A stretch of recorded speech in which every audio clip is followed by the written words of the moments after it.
Yeah,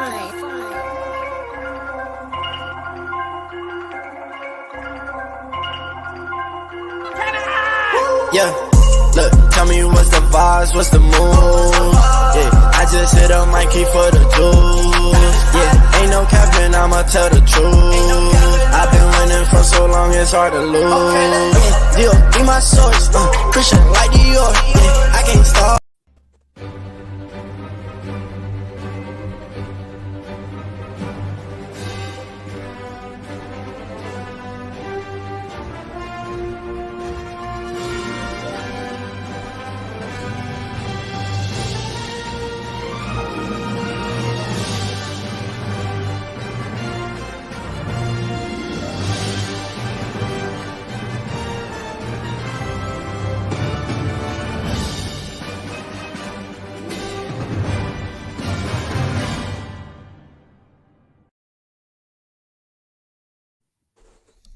Hey folks, how's it going? This is, of course, the MCU's Bleeding Edge. This is our Wednesday night edition installment. We are co-hosted, as always, by myself, Jeff S., aka True Knowledge, with Cybernetic Shark, veteran YouTuber, with the dope-ass Halo background on his green screen. Looks really cool. We've got frequent guests on the program, Renee and Lord Deathman from sakar.freeforms.net. / the podcast of champions. And Renee, it's good to see you again. Hi, good to see you, Jeff. Yep. Cyber. Coming right off of her watching of Doctor Strange 2 and actually going to the movie theater for the first time in 17 years. Yeah, just about. I did. I actually went to the Thursday. I was a first afternooner on Thursday at 3 p.m. How was the crowd at the theater? I got in there kind of early, but I did notice there were people coming in. There wasn't a lot of people. I was sort of down toward the front. There wasn't a lot of people in front of me, but I could tell by behind me it wasn't packed, but it was a good sized crowd for a Thursday on an afternoon. Did they make you choose your assigned seat before you went in? Yes, yeah, it was an AM seat, and I got a really good seat too. I was almost front and center with it, so yeah, I had really good view of everything. And now, how about you, Deathman? What was the theater like from a population standpoint when you went to see Doctor Strange 2? I saw it on preview night, which was the Thursday it opened. It was packed, 100%. Awesome. Great crowd, awesome energy. Yeah. And we're basically just going to go ahead and start, since we haven't had a chance to talk to Renee and Lord Deathman about Doctor Strange 2 in the Multiverse of Madness, and Cyber and I have definitely had a couple of conversations about it already. We figured we'd go ahead and just start off and kind of get their thoughts basically on the film. And I don't know what it was like for you guys, but I know that for me, that Illuminati scene was really what got the crowd going. In terms of a reaction or whatever, and whatnot during the film. But I guess starting with you, Renee. I know we already kind of touched up on this a little bit and whatnot in our conversation in the studio before the show, but I know you enjoyed the film. What all did you enjoy? And then you also had some thoughts that maybe there were some things that were a little off, maybe. Mm-hmm. Well, yeah, I mean, I liked as far as the whole look of the film and the feel and all the action, and I didn't have any problems with any of that. I think there might have been just like you said, there wasn't enough oomph to it, enough of what I was expecting. I think one of the things I've touched on before was, I think at this point with this particular movie, we were expecting sort of moment when it's going to, as it was in the Avengers film, when all the characters had sort of came together that were in the other films, came together for that one moment, and they became the team. That was the team that was going to go forward, the main characters. And we were invested in those at that point. I didn't get that. I haven't gotten that yet from MCU with all the movies they've put out. What, 4 or 5 movies, plus all the TV shows. So they've put out a lot of hours. And I think right now, not just me, but I think the fans are okay. Look, Kevin, anchor us now, and let us know what the Multiverse of Madness is really going to be like going forward. Okay, Lord Deathman, what you touched on something in the studio about Kevin Feige having already kind of maybe sensed, this type of like reaction from the fandom. Yeah, I do think that I do think that we're struggling in this phase with fan expectation. Kevin Feige and company, because it's not just him making these movies, they are really obviously trying to lay down the groundwork to move us into the next big event, to take us on that roller coaster ride. I wouldn't say we've taken a dip, in my opinion, but we certainly are on a really level field right now. Whereas in the previous phase, we were building and constantly going up until we got to this culmination in this major event. And I think the fans, without really being able to articulate it well, they're just not getting that hit. They're tapping the vein. They're waiting for a Thanos. They're waiting for a total galaxy spanning adventure. They're waiting for a MacGuffin that people have to go through multiple movies to find. And you're not getting that here. You're getting a series of innovative and I think fairly entertaining origin stories. They're trying to put new twists on those to lay the groundwork. And I think there's a lot to be said about doing that and taking the patient approach. Whereas if you look at the DCEU, which, has comically been the punching bag of a lot of fans in terms of not wanting to put in the work or do the effort of laying that kind of groundwork, they wanted to jump right to Justice League. Forget a Wonder, forget. Well, no, they did their work on Wonder Woman. My apologies there. Well, wait, But wait a minute. Didn't they? Wasn't you're right. Batman v Superman supposed to be kind of like The whole shebang, right? And it's like we're bringing all the firepower to this party. It's Batman, it's Superman. You're gonna love it, right? And they took that approach, not underestimating the fans wanting to be sort of handheld and taken on this ride and built up to it, rather than let's just take your clothes off right now and get to the good part. But that being said, I think Kevin Feige's patience, it's going to reward us moving forward into other phases where he might take us on a trip, a further trip to the multiverse. There are a lot of different possibilities in terms of where a next Avengers film could go or where the next phase of this universe takes us. So, and I'm not sure why you have all these misgivings on this current phase, because we really have been getting a huge hit. It's like the more you give fans, the more they want. But on Disney Plus, we have been getting Wanda, we've been getting Hawkeye, we've been getting Loki, and those are high budget, high production value, world-class talent shows that are 6 to 9 hours. And that's where Kevin is saying, I'm going to be a little safer here and give you more of what you saw in those phases that really kept you going and entertaining. Here's a expanded look at those characters. While on the big screen, I want to introduce you to some new folks like Shang-Chi and Eternals and some of the other things that we're working on there. So, I think I don't want to say it's ingratitude on the part of the fandom, but I will say that we keep ramping up the expectation. He keeps doing something spectacular, and then we immediately expect him to do something that's going to top that, and that's really not sustainable.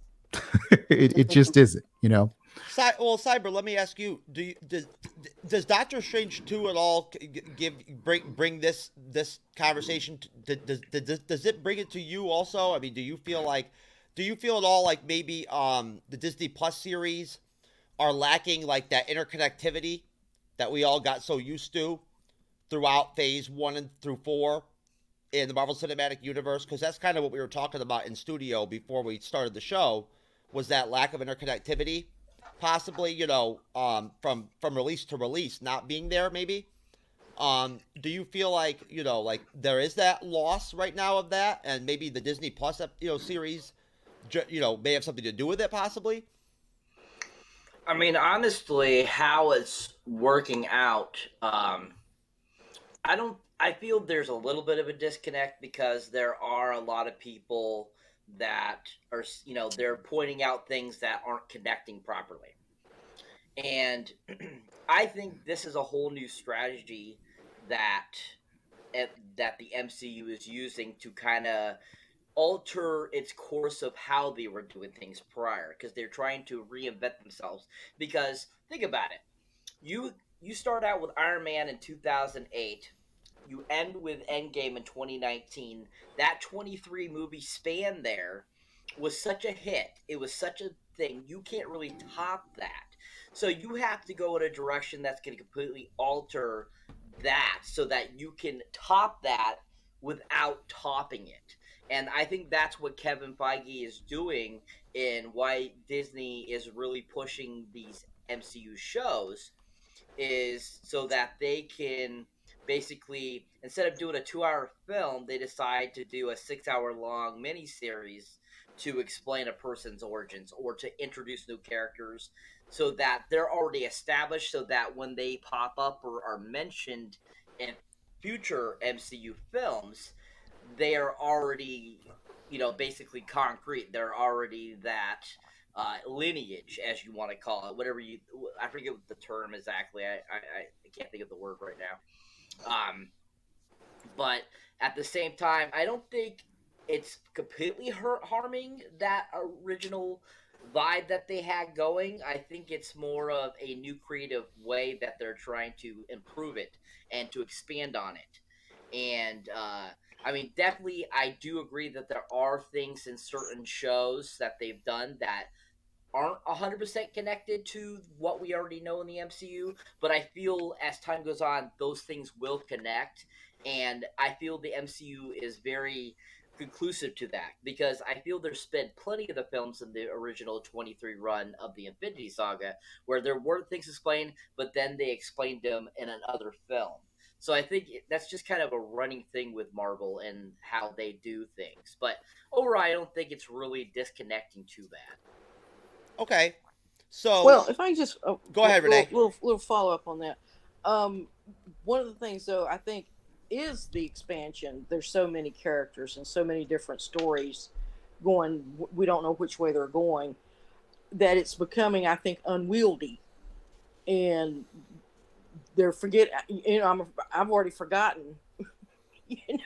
What happened in Shang-Chi. I'm gonna have to go back and look at it again. Maybe that's the point. Maybe that is what he's wanting people to do, is go back and do multiple viewings, which, we all seem like we're happy to do. We come on these shows and talk about them. So that may be the rationale for it, but I just hope it just doesn't kind of wobble out of joint and wound up like people start losing interest in it. That's my one fear right there. It might be a little overkill. Well, do you think it's at all possible, Renee, that as we get into Thor 2, as we start to get into more of these installments that are like, in Thor 4, excuse me, where you have the fourth Thor film coming up, you've got Black Panther 2 coming up, on the slate this year. Do you think it's possible that now that we're getting into these like next installments in these trilogies, or in these movie series, that we'll start to get some of that interconnectivity back in place? Yes, because these are particularly Thor and with Doctor Strange too, but particularly with Thor, and I'm assuming going with Panther, that we know these characters already. We're going to be very familiar and very at home with them. So we're going to be very trusting of these two films. At least I am. That's how I'm going to look at it. So yeah, I think that's definitely going to, bring it back to a nice, warm, familiar place. Now how they're going to bring all this other stuff into it, that's what I'm concerned about. I see. So what we've already gotten, how is that going to connect into these next installments, essentially? Right. Yeah.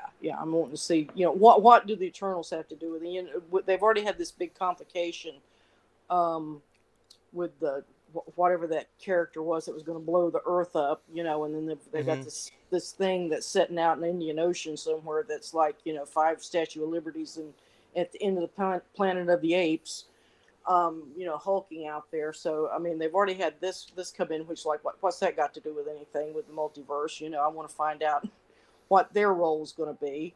There was a lot of problems with the Eternals. That I share some of it, not necessarily the film was all that bad. I thought the film was okay.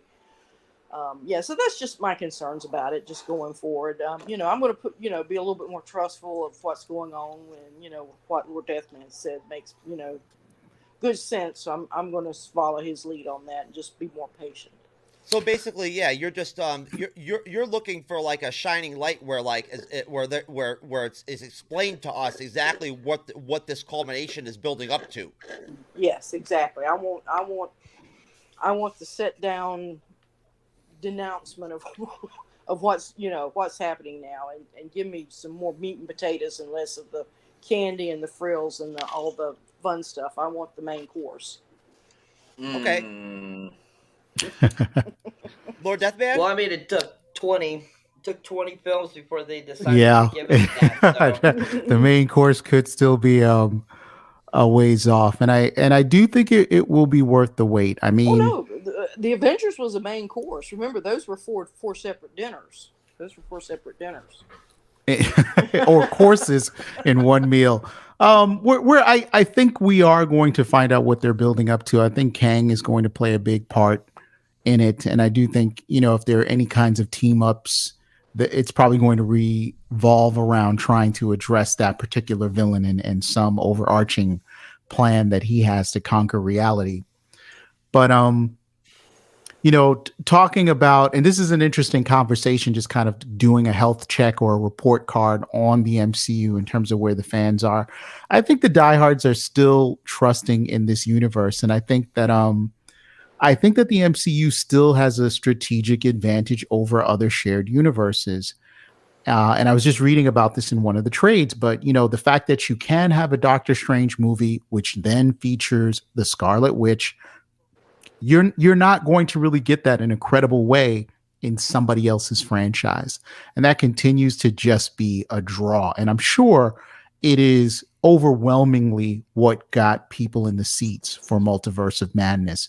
So the fact that he has this huge toy chest, or war chest now, if you want to call it that, and can mix and match, as long as he can put the right stories together, get actors that have good chemistry, I don't feel like we're going to peter out creatively, because you can do all of this mixing and matching to tell stories that don't feel stale and the same thing every single time.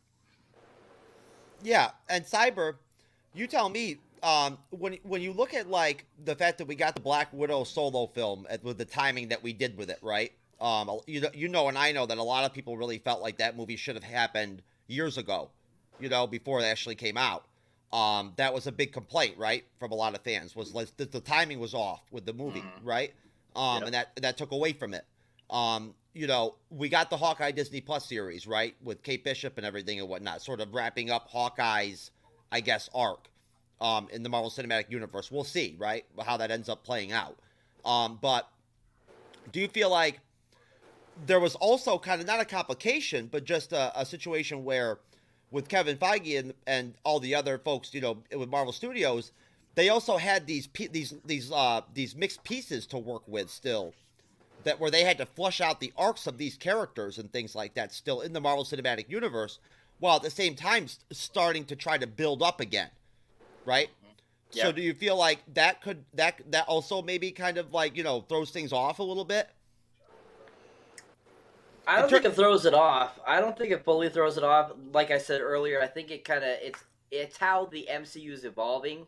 And yes, Marvel is kind of backpedaling to try to finish off some people's arcs and stuff like that. And going back to the Black Widow, like Black Widow should have came out right after Civil War. Like that would have made sense of the timeline where to put that in versus having it come out after Endgame and after killing her off. So I mean, that put a lot of doubt in people's minds. Like, is she really dead? And this and that. But at the same time, I think that how they're coming back and kind of finishing people's arcs, I think that's just kind of the Marvel's way of kind of like bringing these fan favorites back and giving the people a little bit more of these characters before they officially get rid of them. I don't think any of these characters are officially ever gone. I think we'll eventually see them again. I just think that a lot of these people's you know certain storylines are finished, but I don't think these characters are gone completely. I mean, look at what they've done with Thor himself. I mean, Thor 3 technically should have been, like kind of like the final Thor film, but we ended up getting 4. So it's kind of, you never know with the MCU. But overall, I don't think that going back and finishing a person's arc really damages anything. I think it's just another way how the MCU is evolving because they're trying to, once again, I said before, is that they're trying to top what they've already done without over topping what they've already done. Basically, it's kind of like trying to make it even, but give the fans something different, but at the same time, kind of keep it nostalgic at the same time. Okay, so just to kind of wrap this conversation up as we move on into Halo. So Renee, overall, like as far as Doctor Strange 2 goes, good and bad. What if you had to give it a 1 through 10? Where would that number pop up for you overall for the film if you had to rate it? 8. It was, yeah, I'd give it an 8 because Okay. it delivered. It absolutely, as far as the film experience itself, it was. I had no problems with it and enjoyed the heck out of it. I'll just shave a few points off on just what I expected, but wasn't what I wanted. Let's put it that way. And so other than that, yeah, a good 8. Okay, Lord Deathman. In terms of my overall grade, I think I'd give it an 8.5, somewhere between an 8.5 and a 9. I thought it was an exceptional film. If anything, in terms of things that are wrong with it, this film really proves that the MCU and Kevin Feige are all victims of their own success at this particular point. Fan expectation was through the roof here. They were expecting all sorts of cameos and really writing a movie in their minds that actually, when Kevin and that team sort of said, oh my God, they're looking for these cameos that happened in No Way Home. So let's go back and do reshoots and put so-and-so in and so-and-so and so-and-so. And I think that was where they start to begin to make a mistake in terms of kowtowing to the fans and trying to deliver on fan expectations. And there's no stopping that. The fans are always going to want to speculate and say, I want to see this character and I want to see this team up. And I think so-and-so should do this. But he didn't make a successful shared universe based on that. He made one following his own instincts and delivering on his own stories. To follow what the fans want would be a nightmare and a surefire path to failure. If you do half of what the fans have out there in the world of social, none of that is going to work.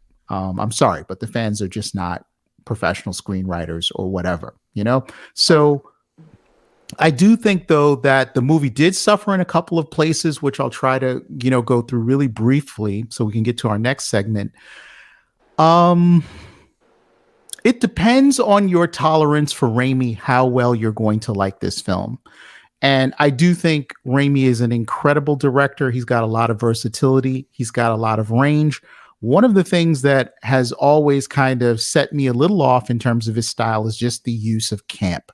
So when you see those quick zoom ins and like a wide-eyed look and a head tilt, that's a part of the Raimi formula. And we get that in Doctor Strange. I also think that, pacing wise, to go from a wedding where you're dealing with a dramatic event and then 2 seconds later there's like a giant one-eyed monster out in the city. I felt like his pacing could use a little stretching out, a little, like, we don't have to jump from one quiet moment to a big noisy moment in 2 seconds. I do think although sometimes that type of pacing really helps him in terms of surprising you, but in some cases in the movie, I thought it was a little weird.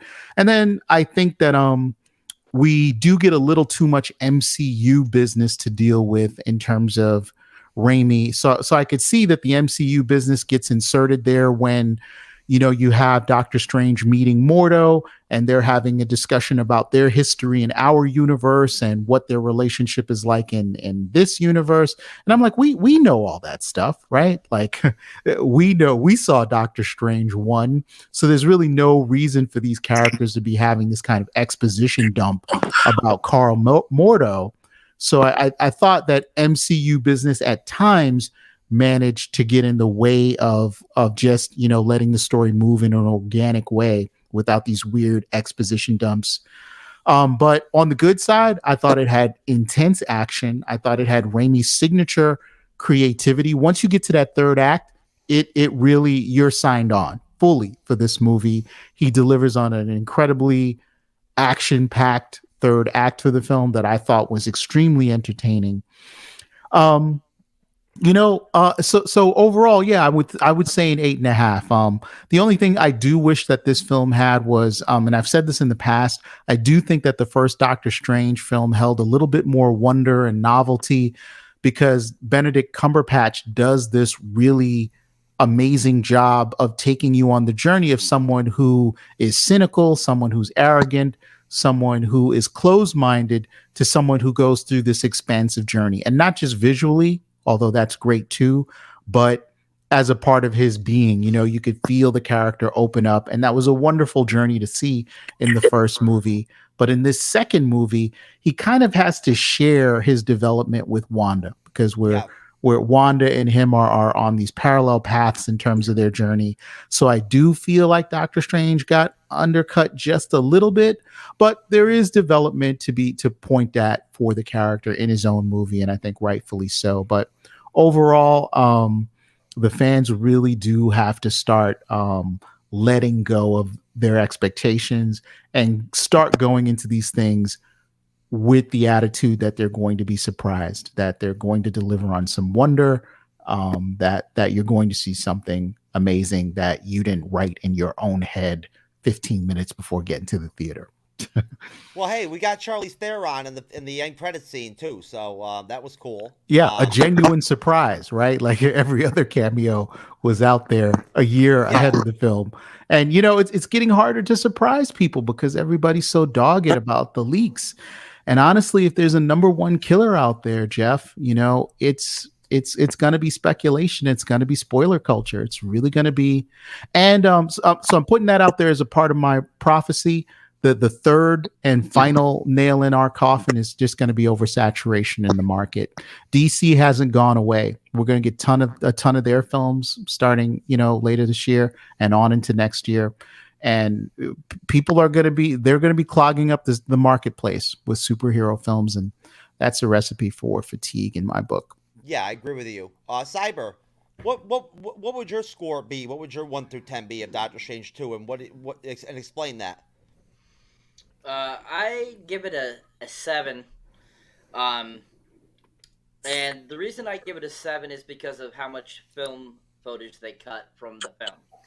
I agree with Lord Deathman when it went from that wedding to, you know, Gigantor being, you know, there and fighting and stuff like that.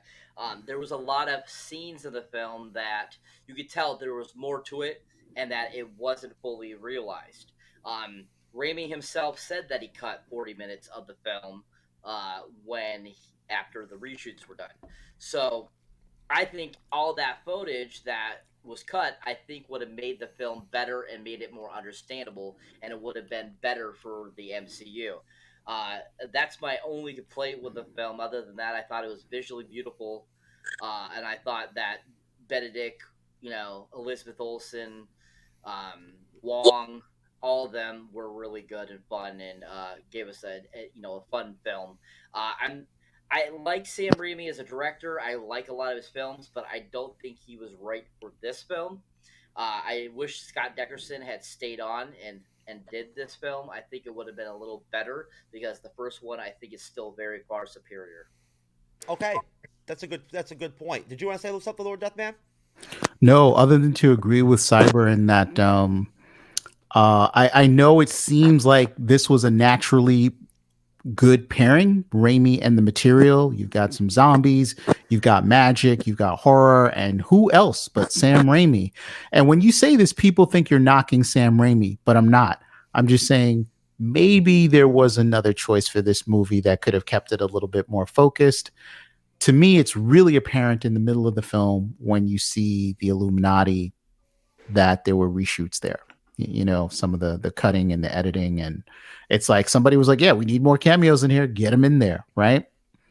And Raimi does the job fairly well, but I think at times you can tell that, you know, some things happened a little later on than other things in terms of the way they're framed and shot in that section of the movie. Well, I would give. I mean, if I would give it a 7.5 or an 8, probably. I guess if I had to throw out a rating, and as we talked about before in studio, I would have been interested in knowing what Derrickson's vision was. Yeah, the film. me too. How his vision fit into the Marvel Cinematic Universe and whatnot and everything. You know, being that he was responsible for doing Doctor Strange 1. You know what I mean? I wonder. You know, at that point, with Cyber already saying that it was maybe a better film than the second one was. I wonder what his vision would have been like. What it would have been like if Nightmare had been the villain, right? Instead of Scarlet Witch, potentially, maybe. Yeah, not. Yeah. Those are all excellent points, Jeff. And for me also, I do feel like this is one of those films where a title came before a fleshed out script. Somebody was like, "Look, I got it." In the multiverse of madness, and then you watch the film, and I'm not saying I'm disappointed, but it certainly didn't feel like the multiversal tour that I was expecting in terms of going to, you know, a bunch of different universes and maybe chasing down a MacGuffin and seeing, you know, inverted versions of yourself. And there's plenty of that happens in the film.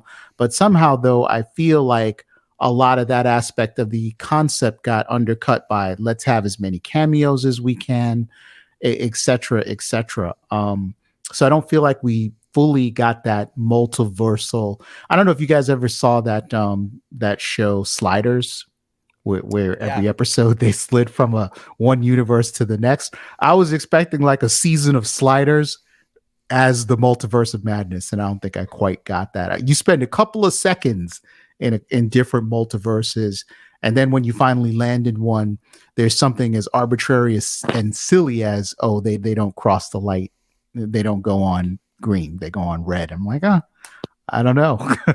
Well, it's a balls. Go ahead, Renee. If any of you saw the Agents of Shield, which was a long series, actually they didn't so much in the first season or so, but once they got going into the others, they did a lot of multiverse jumping. I mean, there was a lot going on. And I don't even think that any of them. I think it was supposed to have started in the 616 universe. But I think by the time that series ended, I don't know where they were. I think they were scattered out in the place at that point. So I don't know if any of that would ever come back. Who knows to haunt them? But just putting that out there, they really have done multiverse before. Of course, they weren't getting arrested by the time cops. Loki's mom, I think we're having some issues with your audio. It's getting hard to hear you. And while you are straightening that out, I also want to give a shout out to Jeff Bowman, who's in the comments here. A couple of other guys there. Cyber, I don't know if you want to take a break to acknowledge some folks, but good to see you, Jeff. Oh, Cyber, we lost your audio too. Yeah, You're he's muted. got his off. He's got his microphone muted. I'm There he muted. goes. Yeah. Can you hear me now? Can you hear me better now? Yes, you sound much better. I may have had my iPad microphone covered up. JB. Yeah, shout out to JB. Okay, so yeah, I mean, and then I do think also that I think that it may have taken something away from the film itself, that they decided to go with the dichotomy of essentially having that parallel between Scarlet Witch and Doctor Strange, where they kind of shared the film together. You know, she sort of like co-starred the film, and I think that maybe that involvement in a way maybe took something away from what the movie could have been. It's possible, but I will say that I think Lizzie Olsen does a fantastic job of playing the Scarlet Witch, and I was totally drawn into her journey becoming a villain. It was hard to choose. It was really Sophie's choice. You got Doctor Strange, a fan favorite, and you've got Wanda, who's only grown in stature and popularity since WandaVision. I mean, Wanda stans are innumerable now. They were ready to hijack this film. They were like, if this film is not about Scarlet Witch, I don't care. And I think a lot of that type of expectation and pressure, it's like, guys, if you want a Scarlet Witch film, start lobbying for a Scarlet Witch film. It's gonna come no matter what, anyways. As far as I'm concerned, and we've been debating that back and forth. I see that coming anyway, Lord Deathman. I do. I think that's only the natural evolution for her. You know what I mean? I mean, she is the #1 female Marvel character. Right now, yeah, I would agree with you 100% by power level and popularity. There's nobody that comes close. If you go on the social media sites and you look, if you go on Twitter or TikTok or whatever, and you look how many female fans there are that have a name with Wanda in it, or WandaVision in it, or Scarlet Witch in it, there are thousands and thousands upon thousands of them. Yeah, I mean, they're out there, and they're very like dedicated to Wanda. They are. If only we could get more of them to come on the show. Right. And you can see it if you've watched Lizzie Olsen in interviews or on a press tour, and I'm sure she's tired, exhausted, whatever, from the umpteenth interview of the day. Look into her eyes, though. She's getting fatigued, and she's a person that seems to be interested in doing smaller films, more indie fare, creative dramas. So you don't think it's all possible that they've already locked her down to like? I think that they're trying to, but it's going to be a hard sell. I think getting Lizzie back on the big screen for a Scarlet Witch movie, which, as you say, is inevitable, and I agree with you. I think that's going to cost Marvel top dollar. Mm-hmm. Oh yeah. That's without question. Yeah, she's gonna. I would assume that she would draw like a enormous salary, if anything, and she deserves it. Yeah. If that's the direction things go. But moving on. So we're gonna basically do a review of the first episode of Halo. We're not gonna do episodes 1 through 3. We're just gonna stick with the first episode, Contact. And essentially just to give like a baseline, I guess, to start things off. So, the description I've got for the episode to kind of frame it is: in 2552, the Covenant attack an insurrectionist outpost on the planet Madrigal, massacring everyone except for teenager Quan Ha before the Spartan Unit Silver Team intervenes. In a nearby cave system, Master Chief Petty Officer John 117 discovers and retrieves a Forerunner artifact that reacts to his touch, displaying mysterious symbols and unlocking some of his sealed childhood memories. A surviving Covenant elite witnesses and reports to the Prophet of Mercy at the Covenant capital, High Charity. On reach, Dr. Catherine Halsey clashes with Admiral Paragotsky over their methods and Halsey's work on a new type of AI based on her own brain patterns. After Quan refuses to cooperate with the UNSC, the Master Chief is ordered to execute her. He defies the order and rebels, earning Quan's trust by taking off his armored helmet when she threatens him with his rifle. UNSC Captain Jacob Keyes orders the Master Chief to be taken into custody. The Master Chief touches the artifact, again, which disables power in the base while restoring power to his ship, allowing him and Quan to escape. In the process, the Master Chief discovers that he had drawn the artifact as a child, suggesting that he has a past connection to it. So, coming off of that, basically, and starting off with you, Cyber, what was your take on the first episode of Contact and whatnot overall? I mean, I basically just gave us a whole depiction of how it went down. It's a very simple episode. A lot of action, especially in the beginning. So what was your take on the first episode of Halo? I really enjoyed it. It actually drawed me into wanting to keep watching it. I thought it was a great first episode. They brought in the Spartans right to action. They had them fighting the main villains. They gave you a good depiction of what the kind of the world is and how it is, and how they're trying to cope with dealing with these enemies and so forth. Seeing Master Chief jump out of the plane and going down and landing on the ground and then just kicking butt was really awesome. And I thought that visually it was very appealing and awesome. And I just thought overall it was a really good first strong episode. Now, does that lead into the next couple episodes, and how it goes on? I think that this episode really is kind of like the catalyst, and I thought they did a good job of giving us this very strong episode. And speaking of, Halo, I'm actually going to go ahead and play some trailers quick. I forgot about these. Let me go ahead and get them in.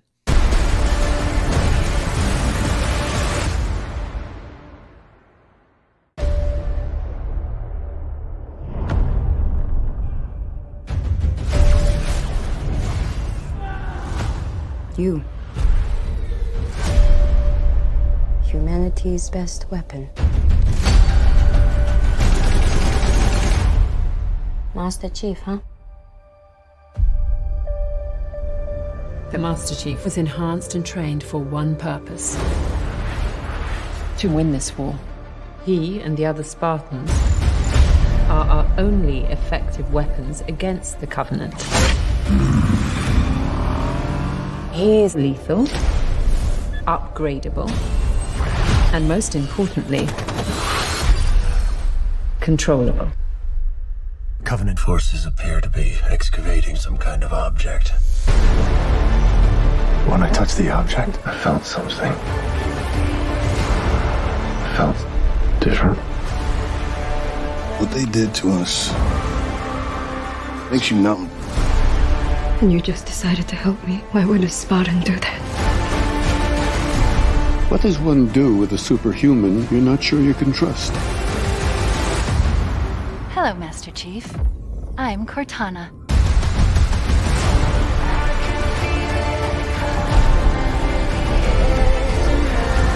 Master Chief recovered something. Sacred ring. Halo.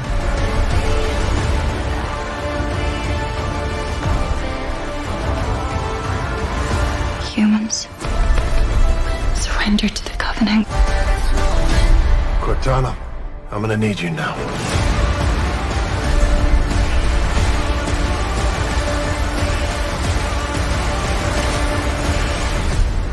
Find the Halo. Win the war.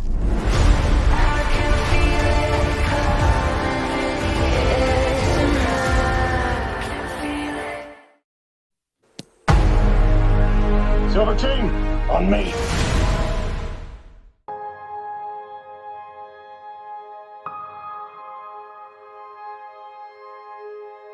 There's something out there. Just beyond our reach. It's like opening your eyes. For the first time, I've been living in the dark. Your rage blinds you. Rage is all I have left. The Covenant will not stop. What else are you willing to sacrifice? Everything. What's the point in saving humanity if we're gonna give up our own? I'm interested in finding a way to be less reliant on Dr. Halsey moving forward. The truth could bring us all down.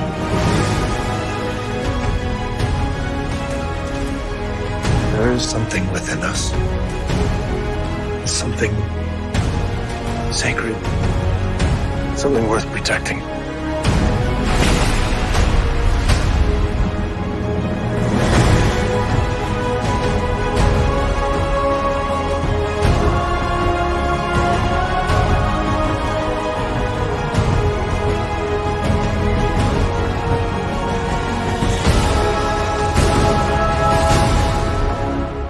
Silver team, on me.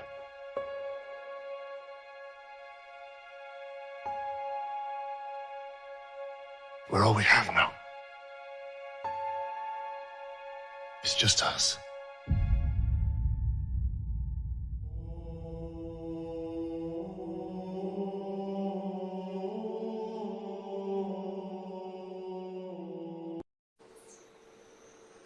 Those are some great trailers, man. I don't know.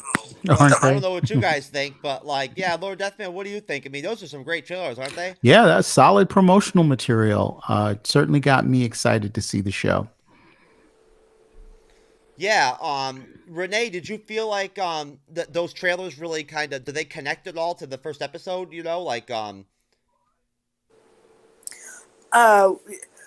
Well, I mean, I have. That's the first time I've seen the trailers, so I've already Oh, seen a what couple of what the first. what did you Yeah, think? so What this. did you think of the trailers? Well, you're talking about how they connect up. We're seeing a lot more than what we're going to talk about the first episode. But yeah, it does give you. It's like you say, it's really solid as far as getting your attention. And believe me, I'm a spaceship kind of person. So give me a good spaceship, and I'm ready to watch it. So yeah, That's why I knew that Halo would be a good fit for you. yes, you actually wanted me to. Have you seen it? I don't know if I want to say. But yeah, you talked me into it. So yeah, and I'm great. I'm glad you did because it started out pretty good. And uh,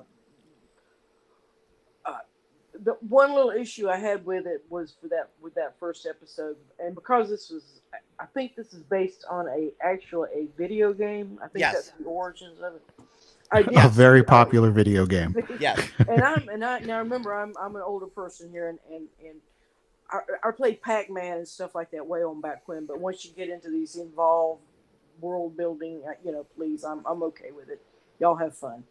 But yeah, I sort of got a little vibe of that video sort of uncanny valley type. It didn't look as real as so much of the other scenes did. It really looked like I fell back into a video game. I only saw it really that one time. I didn't notice it going on throughout. It looked more solid or realistic or hard. I guess we could say hard looking going forward. But that was just like one little glitch. Are you referring to like some of the combat scenes? Yeah, and the very first when they're in that the colonists or the rebel colonists or whatever The insurrectionists. Yeah, the insurrectionists. Yeah, they're and the aliens attack them, and then when the whatever these what are they called the drop out of the sky and then they start they're just there to get the insurrectionists, but they wind up killing all the aliens too. But that's where it was getting a lot of that. It would kind of break with me, and I would just, well, that doesn't look real. That doesn't look real. You know what I'm saying? Well, what was your take, Renee, on the first episode in general? I mean, did you enjoy it? Mm-hmm. Oh yeah. Yeah. I mean, it's pretty much the usual. I sort of got a little bit of the Mandalorian vibe there. With the all all dressed in armor, and you don't really see who he is, and you're there in the beginning, and then there's the hero and the kid dynamic forming and all that. So yeah, I mean it's like a lot of the usual tropes that they just get taken out and remixed again, which is perfectly fine. Like I say, this is a space opera, militaristic space opera, and Yes. so I'm going to look at it as it is for that. That's a good way to describe it. That's exactly what it is. It is a militaristic type of space drama. And Lord Deathman, did you feel like the first episode did a good enough job explaining the overall story, the overall premise of what's going on in this universe? I think I see a lot of the raw materials to have a good show.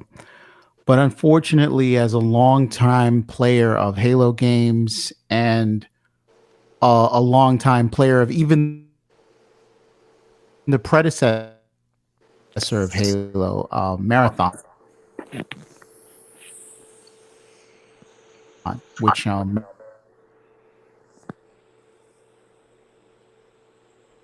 is Deathman, you cut out on us there for a minute. Yeah, we're getting a little.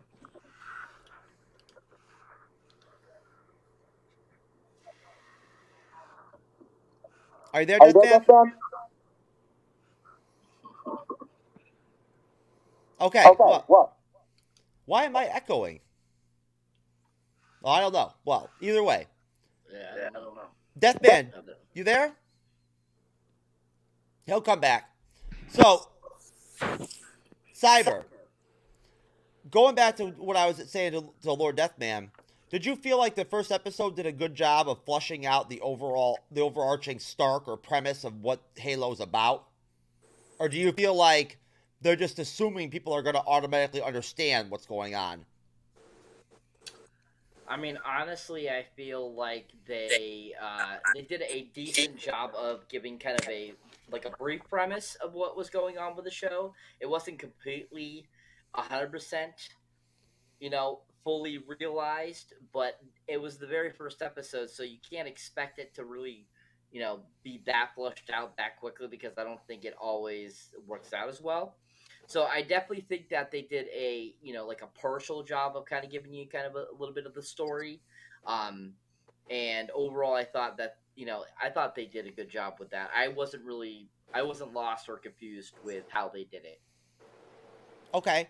And so what did you think of the Covenant and what we got from the Covenant in the first episode as far as how they looked?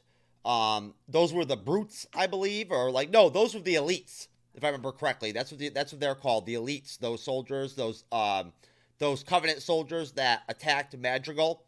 And of course, Madrigal is an insurrectionist planet that's on like the far reaches of UNC space, and they're rebels essentially.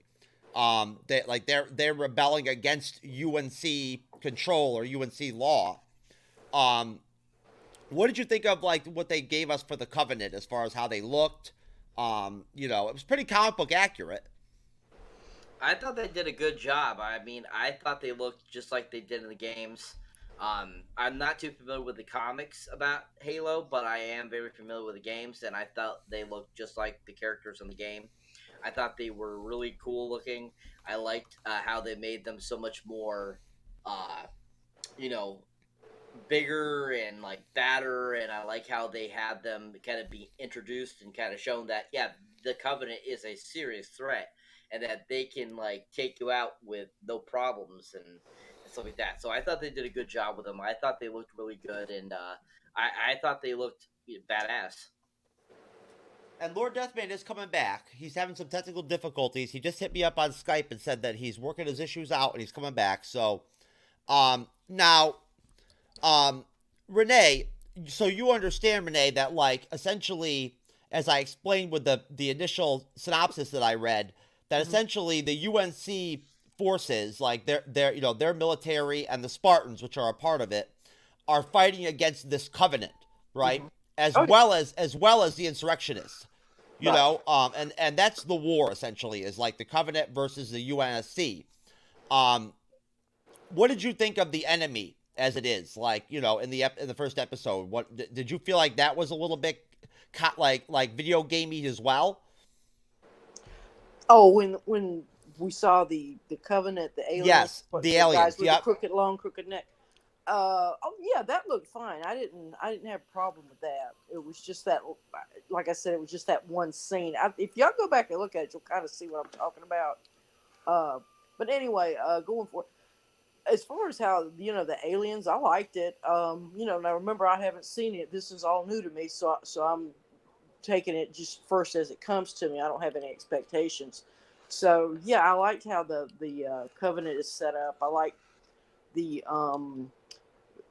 those, I guess, the elite force, whatever they were, with the weird mouth, the sort of, I don't know what you call that, sort of an octopus like mouth or whatever.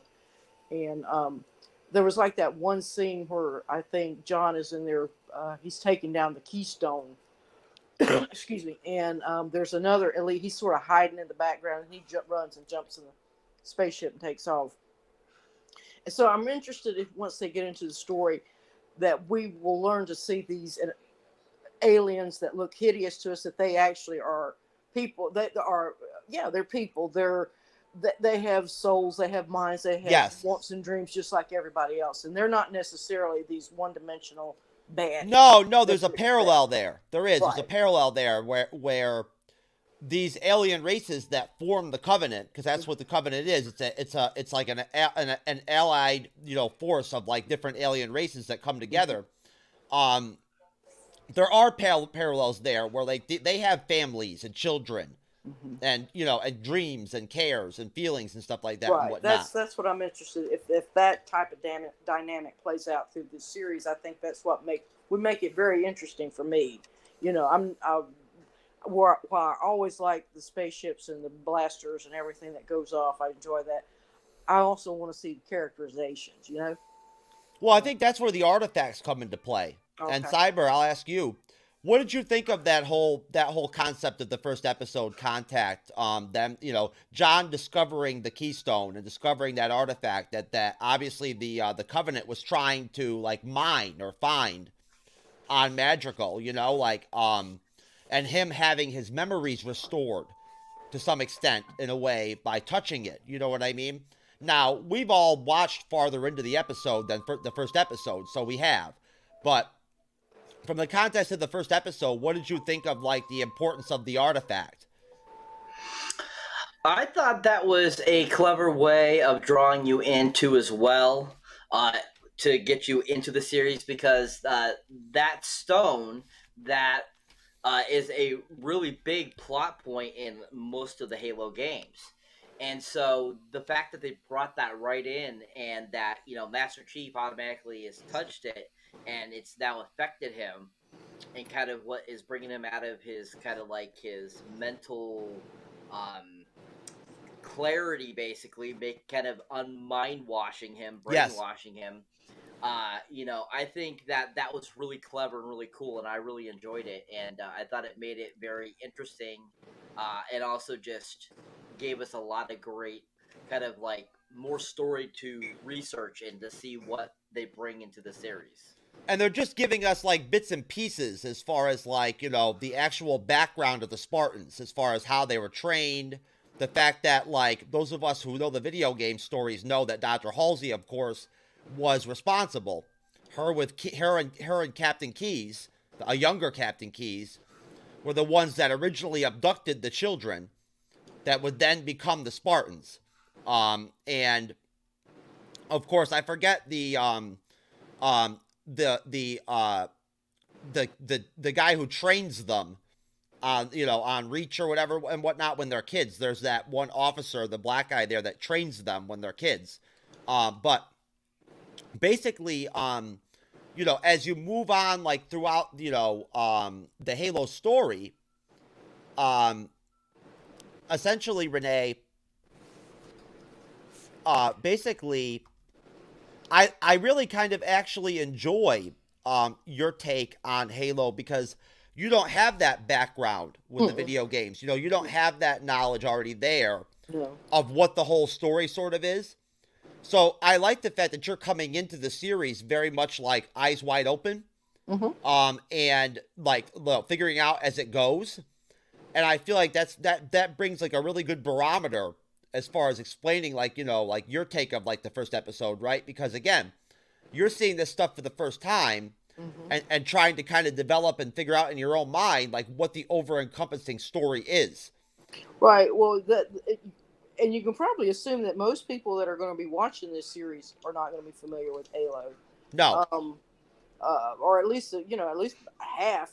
You could guess at that. So I think they did a really good job of setting it up as far as orienting the viewer to what the plot is, what's going on. I mean, I understood that John is a super soldier, genetically engineered super soldier. How and why? I mean, I think that we get a little bit more of that later in the series. So they're kind of incrementally telling us his backstory, because he's remembering it. As he hits that keystone, he's starting to have. At first, he doesn't really realize what's happening to him, but that keystone is the artifact. The power in it is really changing his brain back up the way it should be. And I guess Halsey, is she the engineer, the scientist who's doing she is. She's the mastermind of the entire Spartan program. That's all her design. Right. And she's very interested in what's, let's see what's going on with this.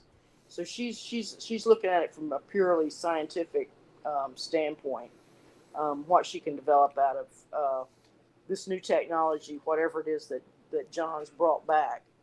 And she's also she's very much like determined. She wants to win the war. You know what I mean? Like the war is like the war.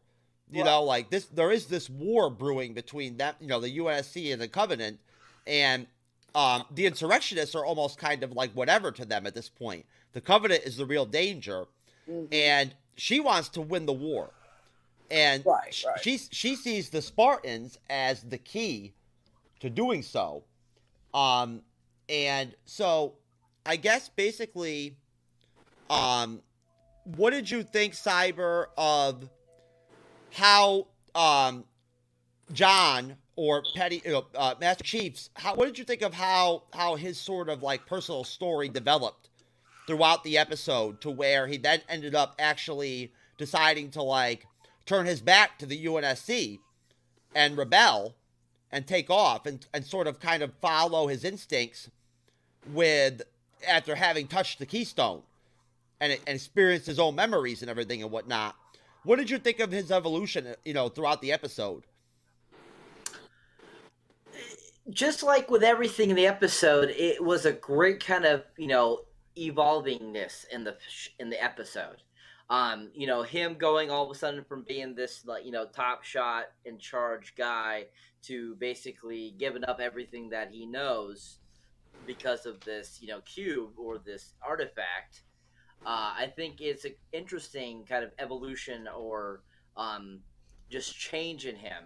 But I think at the same time that back in his head or his mind, he always had kind of doubts anyways. And I think that the artifact just basically kind of took those and finally gave it those doubts 100% the knowledge it needed. Mm-hmm. And so I think that evolution of his character and how he developed through the episode was really interesting and really gave us who Master Chief kind of is and kind of gives us a kind of an idea of where Master Chief, this character that they've created for the show, is going and kind of how he's different from the video game version. So Renee, again, not having so much of the background knowledge that maybe me and Cyber or Deathman do, what did you think of the evolution of John 117's character throughout the episode? Like looking at from your perspective. Yeah, it started out really slow. He's just sort of just not really comprehending what's going on. I think that's when he has Quan in the ship with him, and he's waiting on. I guess he's waiting on orders of what to do with her. And in that time, that he starts thinking about that thing and think, well, what just happened to me? And then he goes back and opens it and touches it again. I think in this episode, yeah, and that boosts him even more into more independent thinking. I mean, he's never had to. He's just always taken orders and done what he was told to do, and that's all he had to worry about. But now this thing is making him think twice about stuff. And he's conditioned to be that way too, Renee. Right, you understand that, right? Like he's been almost like programmed. He's a machine. That's all he is. Yes, that's right. And, that's right. Yeah, and so I guess that helps him have some empathy for this child that he's supposed to. That he had no problem watching all the other kids. He's probably killed thousands of children. Who knows? But at that one point, he finally had some empathy and decided to, spare her life. And so that was his evolution right there. He regained his humanity right then. Yes. And Lord Deathman, you there? I am. Can you guys hear me? We can. Awesome. Great. So, Lord Deathman, now that you're back, let me ask you, what did you think of the evolution? Let me bring you back into the conversation. What did you think about the evolution of John 117, the Master Chief, of his evolution throughout the first episode, personally? And what did you think? Having some Halo background knowledge to work with, as opposed to Renee, who's very new to this. What was your take on the first episode overall? Yeah, I thought as a pilot, it's a very good mission statement for the type of show that they want to make. And it's clear that you're going to follow the journey of a guy who is a programmed super soldier type killing machine who is going to go on this arc of becoming more human and more empathetic, a kind of journey of self-discovery, if you will. That being said, that's totally in opposition to the way the game Halo works. So I think a lot of folks like me who've played the game are struggling with this because in the game, the Master Chief is meant to be an anonymous soldier so that you, likely as a male video game player, can jump into the fray of the game and project yourself into the Master Chief as that interactive component. He's a very stripped down character, very minimal. You don't get a lot of backstory. He never takes his helmet off. So we're kind of used to, like a less developed Master Chief, because that's intentional in the video game. And instead of getting character development in the video game, what we get is world building. The world is just so expansive. You have all of these alien races that are forming this alliance, the Covenant, and that most of the time your mission in the game is to prosecute a war against this alien nightmare where they can generate horror after horror after horror in terms of technology and their capabilities. There just seems to be an endless amount of them. But when I watch the pilot, the Covenant is like, okay, there's like a dozen guys. There's no grunts, and I'm really supposed to get used to the idea that John 117 is a guy who is a human being, and I'm supposed to follow him in a drama. So I hope that narrative makes sense. So on one hand, I'm really thinking that the pilot is successful in terms of laying out its goals and mission statement. But on the other hand, I do think that that's in stark opposition to the way we who play the video game are used to experiencing it. Okay, and that's a good point that you make, though. I think is that this is a drama. It's a space drama, a militaristic space drama, and that's kind of the direction that they decided to go in with it, which I guess they kind of had to, right? Because they had to give it volume.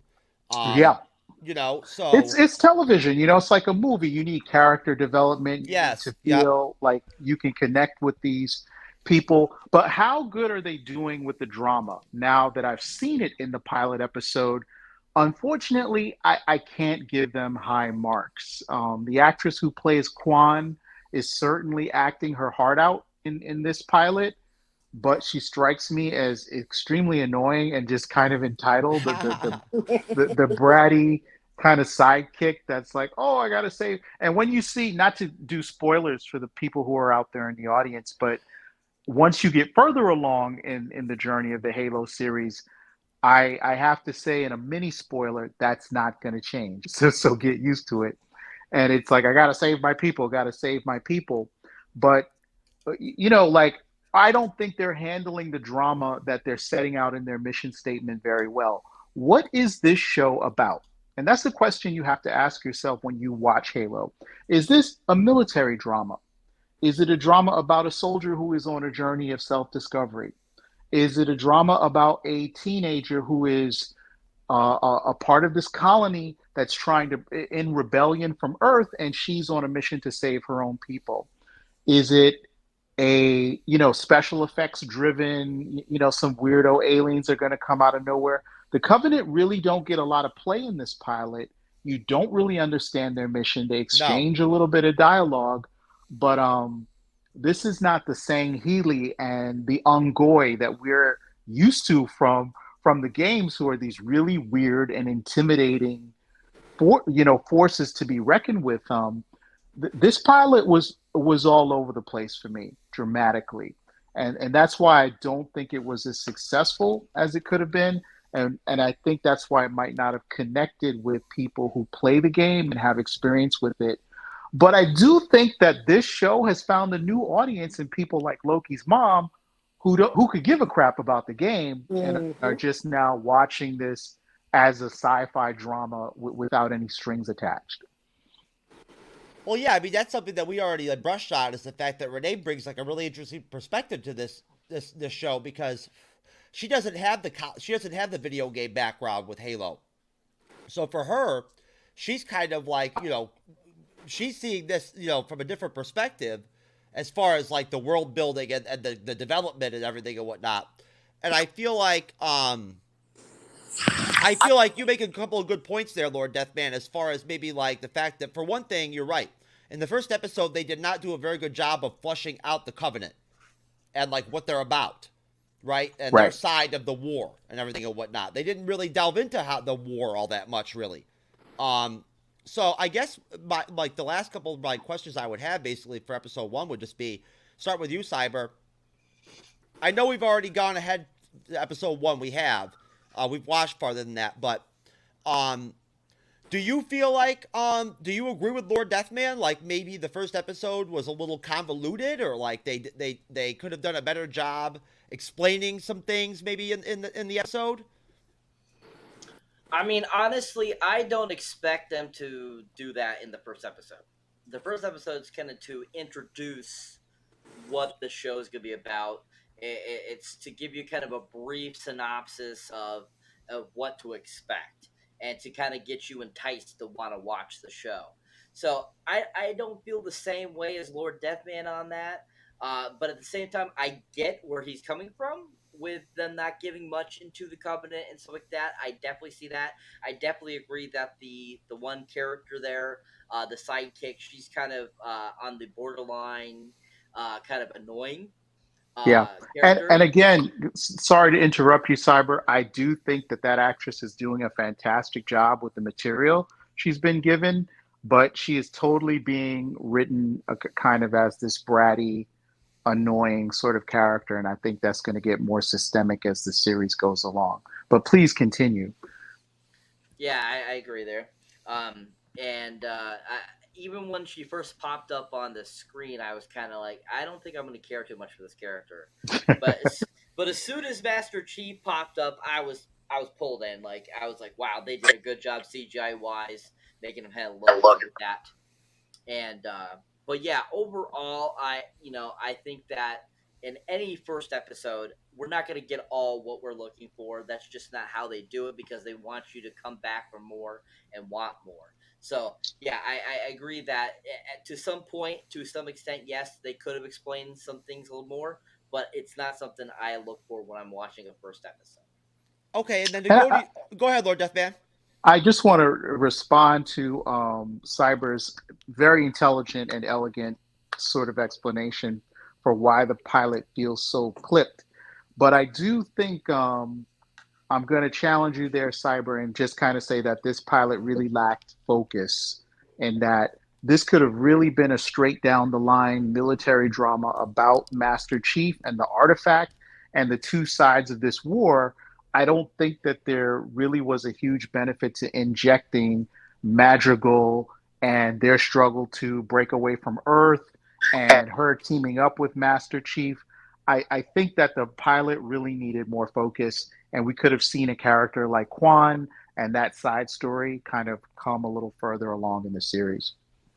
Okay, so then, Lord Deathman, would you say that your overall take on the first episode, would you say that like, I guess going into it, was it not what you expected? Did it not meet your expectations? Yeah, I will say that in a certain, to a certain extent, it did not meet my expectations. But I will give a lot of credit to Pablo Schreiber for playing an incredible Master Chief. I think he's bringing a lot of gravitas to it. I think, as Cyber said, the special effects, especially on the Master Chief and the Spartans, looks fantastic. I saw some dodgy work on the Covenant, but I'm not like a pixel, fucker or a pixel picker in terms of CGI. Like, if you do a really great CGI design and it just happens to not look photorealistic, I'm going to give you a lot of latitude. I just, that kind of stuff doesn't really matter to me that much. But that being said, there's a little bit of dodgy work on it. And I think, starting off with the elites, as we call them in the Halo world, is a good choice. But you really don't have a credible Halo pilot if you don't bring me grunts. Yeah. Grunts are the everything of Halo. Yeah, right? where's the grunts, man? You need those semi-sentient little guys that are going to kind of pile up on you like zombies if you don't take them out quickly. But I get it. CGI budgets are finite. They did have 2 species of Covenant in the pilot, which I guess is enough to whet your appetite. But it is certainly a poor meal for those of us who are aware of the expansive nature of the Covenant alliance. There's like 40, 50 species in the Covenant. Yes, that's true. But now, lastly, go to you, Renee. Now I know you said you enjoyed the series. Now, not having the kind of background knowledge that some of us do, what did you think? Did you feel like the story was intact enough in the episode for you to be able to understand what was going on? Sure. Absolutely. I understood fully what was going on. The point is, if the pilot, at the end of the pilot, I was ready to see the next episode. So that it sold me. Let's put it that way. I guess I'm fortunate that I don't have the expectation. Like, right. That was Marvel. I mean, it's the same thing as what we went into, with expectations on Doctor Strange and some of these other movies, and then we get a letdown. I didn't have any problems with the episode at all. I got it. I mean, it was the first part really kind of focused more on John Spartan. He's the central character. He's the interest. The Covenant, and like I say, if you've read enough science fiction, you get the approach, you get the setup. Yeah. We got the hero, we got the kid, and yeah, she's a little annoying, but remember, she just saw her whole family, all of her friends, massacred at that point. So she's a little bratty and annoying at this point. Cut her some slack, dude. Let's see how she does. Right, moving forward. That's fair. There you go. So we'll cut Quan some slack, but let's move on, and I'll play the She-Hulk trailer that I have not seen yet, and then Cyber's going to step in, and he's going to go ahead and moderate the rest of the show and whatnot, and take over this segment on She-Hulk, and let's dive into it. Being a superhero is a trial by fire. Who's gonna protect the world if it's not people like you?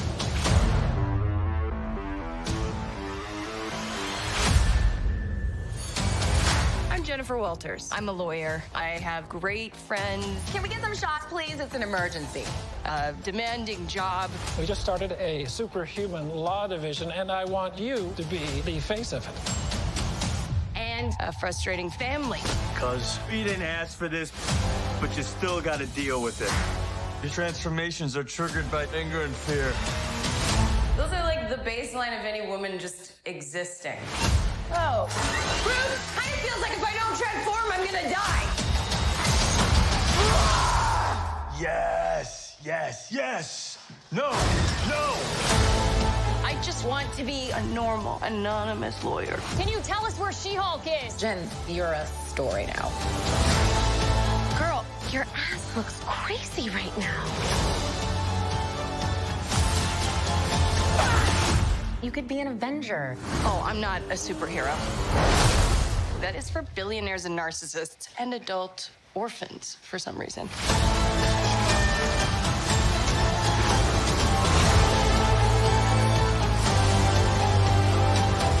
Is there anything more depressing than dating in your 30s? Yeah, this is the best date I've had in a while. Oh. Should we split some fries? Let's get those to go.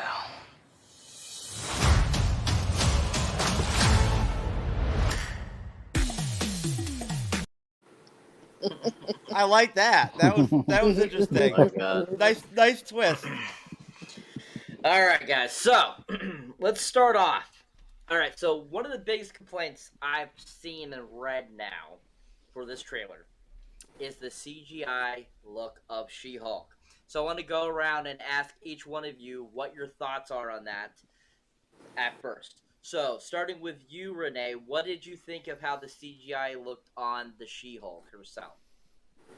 Looks fine to me. This is going to be a TV series, right? Correct. Okay. Yeah. It looked fine to me. I didn't have any problem with it. Okay. I don't know what other people were complaining about. Okay. Lord Deathman. I have a little bit more to say on the CGI in the trailer, and I have made the rounds on social, and I see that a lot of people are not really impressed. But first off, again, this is a problem largely of expectations and calibrating them well. It's a TV show on Disney Plus. We're not going to get that mega budget that we would get in cinemas, right? That's the first thing you have to consider. The second is, I think we can all kind of agree that since Professor Hulk was introduced, maybe after Endgame, we've seen a little bit of a dip in the overall CGI quality of the Hulk. And I think the monstrous Hulk that we got in Avengers, and then you subsequently see in Infinity War, the Russo brothers do such incredible work in terms of quality control on visual effects. I can tell that they're the type of guys that aren't going to let, some lower quality stuff get by. They're on the biggest flagship movies in the franchise. So you're seeing every wrinkle, every pore, every bit of skin texture that you can get out of the Hulk. And that really brings me to the CGI on She Hulk. It's very stylized, right? Not only is this a giant green woman, but it looks like a giant green woman who's actually wearing some kind of makeup where you can't see all the pores in her skin, right? It's almost as if she were putting on makeup to kind of cover up flaws and create the look of a flat surface that has an incredibly even tone. Now, that I think is a stylistic choice. I don't think that they were doing that because they were poor at their jobs. I think this is more of a comedy, and so they're going for a stylized look with the CGI. There are some problems with the animation on the character, especially that scene everybody's talking about where she looks at her cell phone. I think when she's in that chamber and the blades are coming towards her, that was excellent. The animation and the look of the character. But overall, even when you see her in action moments where she's like jumping, at you from the sky, or where she's like delivering a huge punch in the courtroom, those really look like comic book illustrations. They're not meant to look like ultra real. We're going to follow physics to the letter of the law. These are people that are like, I like this pose in this comic book panel, even though there's no way the human body can kind of do that Looney Tunes kind of movement. We're going to use that in the series. I think it's perfectly appropriate, and I don't have any serious issues with the CGI. And I think people just need to kind of say they're not going for an ultra realistic, photoreal, serious, follow physics approach here. This is a bit, and I'm going to say this word, and some people are going to get upset, but this is a more cartoonish approach. It is meant to be more comic bookish and stylized. All right, thank you. Jeff, your thoughts, sir? I really, honestly, I was content. Look, that was my first time seeing the trailer overall. So, for what it's worth, I felt like I definitely did notice the differences that Lord Deathman and Renee, kind of also pointed out and whatnot, in terms of the look of the She-Hulk throughout the trailer, throughout the different episodes of the show, and certain scenes. I liked it. I thought it looked authentic. I like the fact that I like the fact that that her cousin is in the series, and we get more of Bruce Banner at the end of the day, so that's good. But yeah, overall I was happy with the CGI and everything and whatnot, and the way that She-Hulk looked. All right, thank you. Yeah, see, unfortunately, I can't agree with any of you. I don't like it at all. I think it looks so hokey. I don't care if it's supposed to look cartoonish. That's fine. I don't care I like cartoonish. I like that, but I just feel that they put more detail into the Hulk in the trailer than they did into her. Because you look at the Hulk in this trailer, and he looks fine. He looks normal to me. Where I don't get why they're trying to make her look more like, if they are going for that stylish vibe or that more cartoonish look, it's still her face, the actress's face, just does not fit into that look, I feel. So I think that's the whole issue for me. Otherwise than that, I thought it was okay looking. But overall, I just think that it could have been better done. And also, this is still at the very beginning point. We're not fully finished with the series yet and ready to release it. So hopefully, maybe by the time they do release it, we'll have something that's a little more authentic, or just touched up a little bit. I just, that was the first thing I noticed, and it just drove me nuts. I don't know why, but it just did. But overall, I think that it has a lot of great potential, and I'm looking forward to the actual series itself. So my next question for the panel is, what were your overall thoughts of the trailer? Did you enjoy it? Did you think there's a lot of potential to it?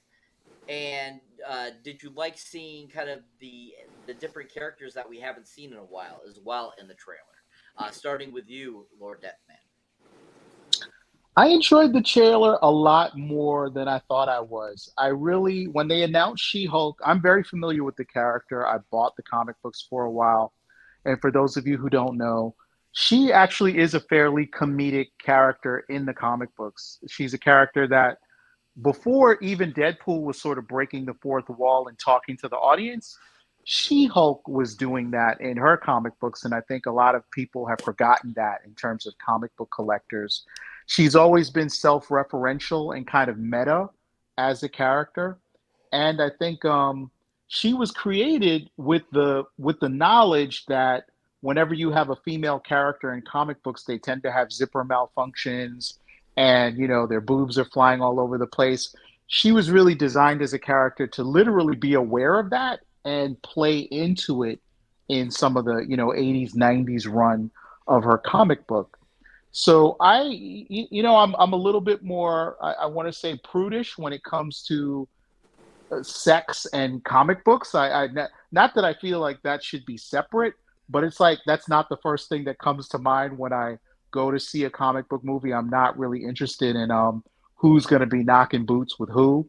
But I have to say I'm intrigued by the fact that this trailer is so horny, right? Like there's really no getting around the fact that this show is going to kind of talk about her dating life, her being a single woman of breeding age, or however you would say that to be politically correct. And she has a sex life and she's going to pursue it regardless of the fact that she's like a 7.5 foot tall, superhuman green giantess, right? And I really think that this is a very different area for the MCU to go to. So I'm going to kind of just take off my expectations and my linkages and all of this stuff, that the baggage that comes with the MCU. And I'm really ready to just enjoy this show for what it's going to be. Nice, thank you. I would agree. Renee, Loki's mom, your thoughts, please. Well, yeah, I think Lord Deathman hit it. This is going to be sort of a Sex in the MCU type TV show where it's going to be women talking about guys and all this and what they're good at and what they're not good at as far as they can push it on a Disney channel, on a Disney TV show, I guess. It certainly won't be that sexy, but yeah, I think they're going to push it that way. And, hopefully it'll be like some comedy and in the style of Bridesmaids or something like that, where it's just women having fun with each other and cutting up and stuff like that. All right, awesome. And Jeff, your thoughts, sir? Well, first I just want to play a trailer for another superhero that's going to be coming out soon.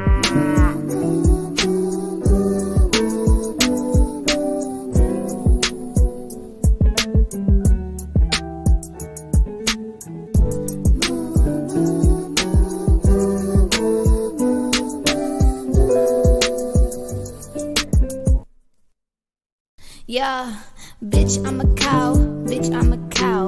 I'm not a cat. I don't say meow. Bitch, I'm a cow. Bitch, I'm a cow. Bitch, I'm a cow. Bitch, I'm a cow. I go moo. Moo. Moo. There you go. Jeff, you found the solution to the baby formula shortage. Yep. Appearing on Disney Plus in Phase 5. Bitch, I'm a cow. So anyways, as far as the actual She-Hulk trailer goes, not the Bitch, I'm a cow trailer, which I'll just talk about later in another segment later on. No, as far as the She-Hulk trailer goes, yeah, hey, you know what? It looks like fun. I mean, when I first heard Kevin Feige describe the series as a legal comedy or whatever and whatnot, or whatever he said there initially, I was a little concerned. Now, I would have been happier if I would have seen Matt Murdock, Charlie Cox, in that trailer. Now that would have been cool. I would have liked that. Mm-hmm. But it was cool seeing the fact that I guess the Abomination can go back to his human form now too. Like he's able to, like, go back to Tim Roth. I love the fact that we have Tim Roth back in the MCU. Oh, absolutely. Yeah, I was gonna say that. I didn't realize he'd be in that, but that little short was in there. Yeah, I mean, it's good. It's good to see him back. And having a role in the MCU. I love Tim Roth. I'm an old school, like, Tim Roth lover of, like, I mean, he was great in Reservoir Dogs. Among other, great films. But Pulp Fiction. Pulp Fiction, yep. I mean, so yeah, I like the Abomination factor. It'll be interesting to see what other superheroes pop up and everything, like, across the span of the series, because I want to believe that they're going to connect a lot of different other superheroes and whatnot, and supervillains are going to end up on the show. I thought the trailer was great. It definitely got me excited for the show. It definitely looks like it has potential. Awesome, thank you. Yeah, I agree. It has a lot of potential, I feel, especially from just that short trailer, that short teaser. There's a lot there that could happen. It has been confirmed that Wong is going to be in it, along with Mr. Emil Blonsky, aka Abomination. And Charlie Cox should pop up in this too. They say he did recently say that he was working on something over the summer. So hopefully we'll get to see him in this series. So yeah, I mean, okay, so great, that's great. I'm glad everyone is pretty much liked this trailer. That's great. So let's kind of talking a little bit more about Tim Roth coming back as the Abomination. We did get a brief cameo of him, and of course in Shang-Chi. And the Abomination form, his look has changed. He's not the same look as he was in the 2008 Hulk film, Incredible Hulk. So my next question for the panel is just to kind of, did you guys enjoy this new look? It looks more comic book accurate now, they say. So what were your guys' thoughts on how the Abomination is looking now? Do you like it? Do you hate it? Are you glad they changed him? Or were you okay with the original look that they had him look in the Incredible Hulk? Starting with you, Renee. Well, honestly, I can't. I've seen the Incredible Hulk. That's the one with Ed Norton. Yes. Yep. Yeah. Ed Norton. Yeah. I keep wanting to say Horton. I don't know why. Yeah, I can't really remember what he looked. I remember Tim Roth being in it, but exactly how the Abomination looked, I don't really remember. I'd have to kind of go back and look at it. So I'm just gonna say, yeah, I'm fine with just how it is, Okay. Lord Deathman. Yeah, I'm thrilled that Tim Roth is back. If you are of a certain age, you will know that Tim Roth pretty much ruled the 90s. Even if he was in something that was not that great, he still usually managed to pull off an incredible performance. Like if you think back to something like Four Rooms, Tim Roth was like the best part of that movie. But that being said, I as far as the character design for the Abomination, I'm extremely excited that Emil Blonsky can seemingly go back and forth between the Abomination and his human form. In the comic books, the Abomination usually can't change back to being a human being. So it's different for every sort of gamma irradiated being. Neither can She-Hulk in the comic books. Or I take that back. She actually can go back and forth, but usually chooses not to. She's just so comfortable in her She-Hulk identity. But I love the redesign that they did in Shang-Chi of the Abomination to bring it up to comic book accuracy and to bring in so much more detail, gorgeous detail in the character's face and in the chest plating. It just looks fantastic as well as being comic book accurate. As much as I enjoyed the Incredible Hulk, I thought the character designs for the Hulk and the Abomination in that film were terrible.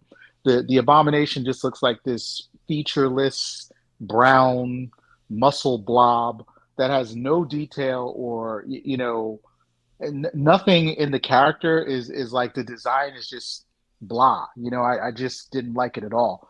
But they really made up for it in Shang-Chi. So I'm glad that they've got somebody of the caliber of Tim Roth going to be in She-Hulk, and I hope they do the right thing in terms of utilizing him fully, and it's not just like, hey, I'm sitting in this chair for 2 minutes and then you never see me again.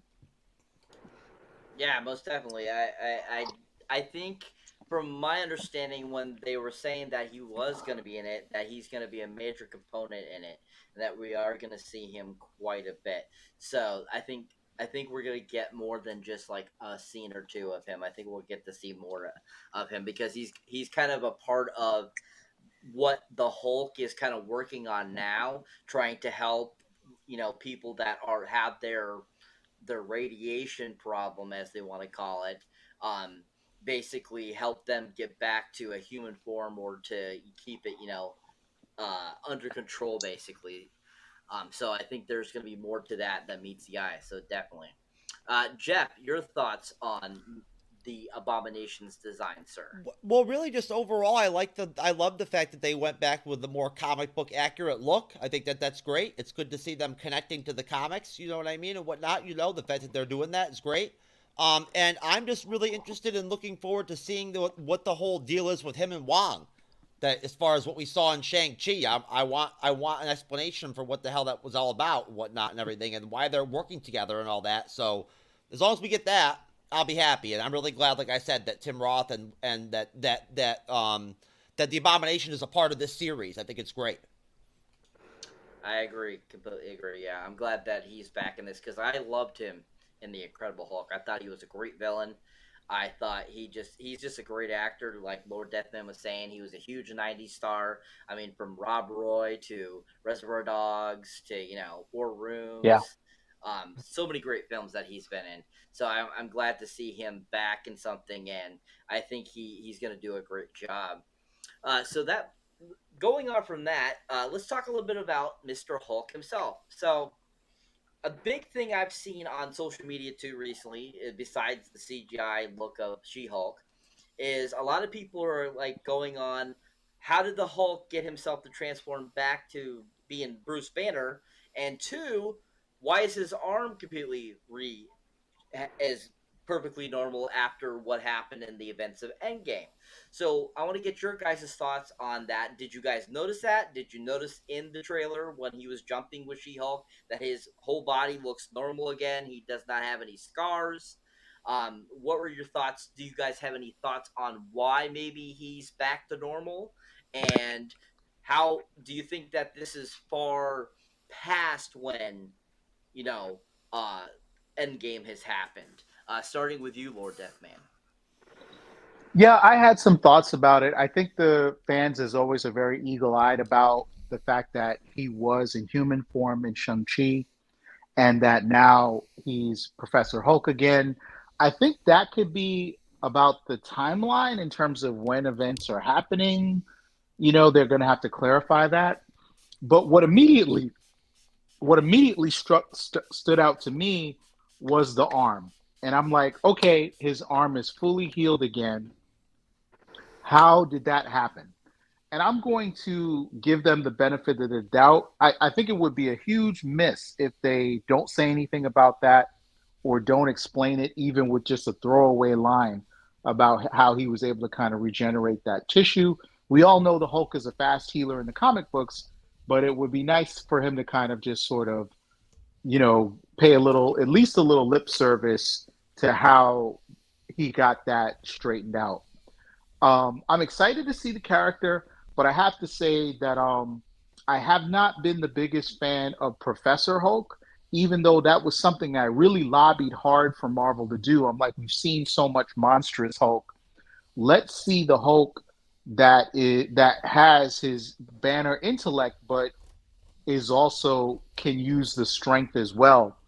I'm not sure why I'm not connecting with Professor Hulk as much as I'd like to, but I have to say I'm ready to go back to Monstrous Hulk, and maybe that'll happen by the end of this season. I agree there, very much so. I agree very totally. Yeah, I mean, going back to like the Hulk, how he was in the first two Avenger films, would be great to see him again. Even how he was a little bit in Thor Ragnarok. Um, even though he was kind of talking, he was kind of a little bit different. That was kind of the beginning evolution of him becoming Professor Hulk, I feel. But it'd be great to see that monstrous Hulk again, too, as well. Definitely. Renee, your thoughts? Yeah, I mean, yeah, I didn't notice the arm part. I'm glad y'all brought that up. So, yeah, I'm going to assume that they're going to explain that. He's a healer. There's superpowers and stuff like that, and they have all kind of gamma ray chemicals. So, we'll wait for that. Yeah, I think the Professor Hulk, he Bruce has sort of found a happy medium between Hulk and his human self, and he's learned to control when to be Hulk, but not to be Hulk, or when to even go back to being fully Bruce. I think that he's learning to do that more, and if he's training She-Hulk, then he needs to be in his Hulk form. You train her. He doesn't want to be in his human form, so we'll see where all that goes. And now I am a Bill Bixby. I was a huge Bill Bixby fan way before he did the Incredible Hulk. I mean, he had a TV series back in the 60s when I was a little kid called My Favorite Martian. And let me tell you, Bill Bixby was a doll baby. And I was always in love with him. And he had a courtship with Eddie's father. He had another great show. And then he did the Hulk. So I'm always going back to wasn't that fond of Lou Ferrigno. I'll be honest with you. I was strictly there for Bill Bixby, but that's always going to be my Incredible Hulk right there. So whatever Mark Ruffalo does with this, I mean, he's done a great job, and so I'm looking forward to seeing him again in this TV show. Agreed. Yeah, I mean, I grew up on Bill Bixby's Incredible Hulk movies, shows, the TV series, all that kind of stuff, and I always enjoyed Bill Bixby. I thought he was a great actor. I was very sad when he died in '93, and The young he man. was a great actor. I mean, My Favorite Martian was a great TV series as well. He was really good in that. And I'm a huge Lou Ferrigno fan. I absolutely love that Hulk. I think it's absolutely awesome, that they decided to go that route, back in that time, because, they really didn't have much CGI work and stuff like that they could use. So I thought that was very clever that they decided to do it that way. And I thought Lou did a good job portraying the Hulk as well. But yeah, overall, really great series. I totally agree with you, Renee. I think it's great. Mr. Jeff, your thoughts, sir? You know what? I mean, I have absolutely I have no theories as to how it is that Bruce Banner is now able to go back to his human form at this point and whatnot and everything. And he can switch back to, like, I guess the Professor Hulk version, and go back and forth. I also, I mean, I can't really think of any explanation I can think of as to how he managed to heal himself after the events of Endgame. As far as how much time has passed between Endgame to when this show is happening, I mean, that's tough. I'd have to imagine probably at least, like, a year, maybe a year and a half out, or 2 years out after Endgame, I would imagine. Obviously, quite a bit of time has transpired, regardless, between the events of Endgame and when She-Hulk is basically going down, I'm assuming. So, I mean, honestly, I'm excited that Bruce Banner and the Hulk is a part of the series. He should be a part of the series. Is that he is essentially her cousin. And I don't know how she's going to become She-Hulk in the series, but obviously in the comics, it's through a blood transfusion with him. So we'll see if that's how things end up playing out. But yeah, I just overall, I'm just happy to see another one of the original Avengers out there still active and whatnot in the MCU, Mm-hmm. Completely agree. I'm very glad that we still have, Mark Ruffalo in the forefront there, and that we get still some of those classic characters still roaming around, and I think that's great. But yeah, I mean, overall, I think this is a great trailer. It's going to be interesting to see exactly how good this series is. We'll get to see it. It's going to be 9 episodes long. Originally, it was supposed to be 10, but decided to do 9, like they did with WandaVision. So it's going to be interesting to see how they play that out in that 9 episodes and all that kind of good stuff. And I'm really looking forward to it. And I think that this trailer was pretty decent for a first teaser trailer. It'll be interesting to see exactly what other trailers they end up coming out with. And overall, I think it was a great little trailer, and looking forward to it. But yeah, that is it for that trailer reaction, folks. Want to say thank you to the great panel we had tonight, Loki's mom and Mr. Lord Deathman. Great pleasure having you guys on. Great to see you guys back. It's been a while, especially Mr. Lord Deathman here. He's been so busy with Tarnations in Hell, so you never know. You never know when he's gonna escape hell, and come and. Well, look, Cyber, it's great to be back on the bleeding edge with the bleeders, doing our thing. Very much so. We can't do our bleeding without you. Because as you come up, you give us that bleeding effect, sir. Kind of burning the flesh off of us, kind of deal. Anyways, of course, we want to give a shout out. Of course, don't forget to check out the amazing Minds of Creativity Network, which we are a part of. They are awesome. It's a growing little business that you'll see more and more of as we continue growing with it and making it grow. Mr. Jeff is hard at work helping that out and getting that working. And we appreciate everyone that has watched, all the people in the awesome comments. JB, Andrew, anybody that stopped by and watched the show. We want to thank you for watching. And of course, we're gonna let our friends sign off here and plug whatever they would like to plug. But of course, if you enjoy my moderating on here, if you just enjoy seeing me on here, definitely check out my solo content, Cybernetic Shark. You'll find me on YouTube, Instagram, all those kind of great places. Rizzle 2 as well is where me and Mr. Jeff met. Definitely check them out too. Very similar to TikTok and all that kind of good stuff. And of course, check out Mr. True Knowledge, his stuff too as well.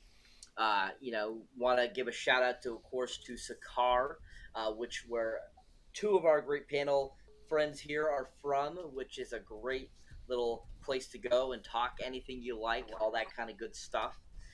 From Resident Evil, Star Trek, Star Wars, all that kind of cool stuff. So definitely check that out too as well. Loki's mom, is there anything you would like to say or plug?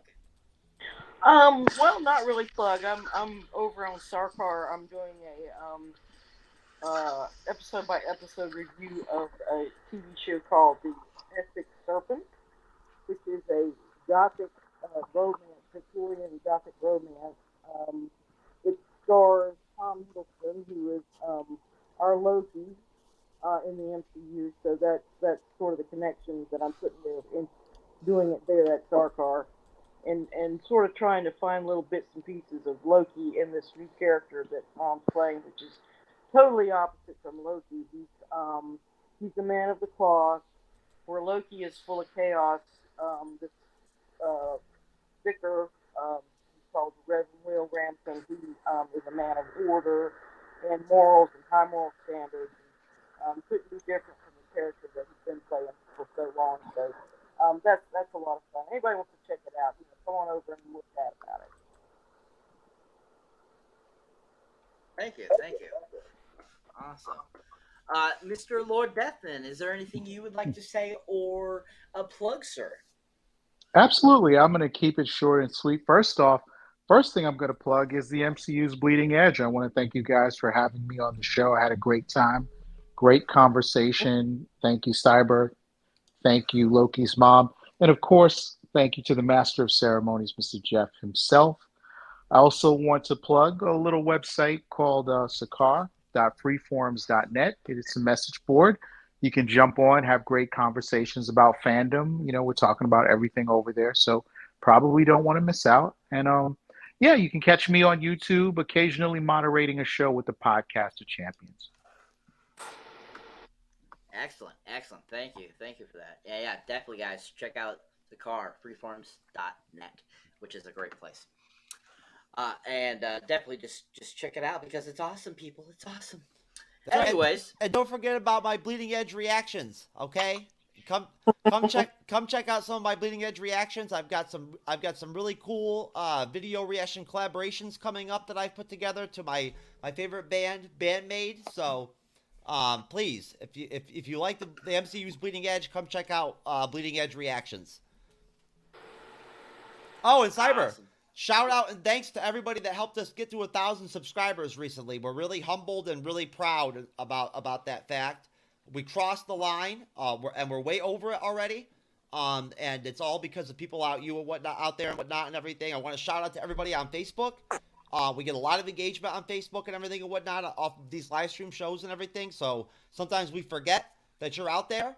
But, you know, to all of you on Facebook Live that end up catching our show, we really appreciate it. Thank you very much.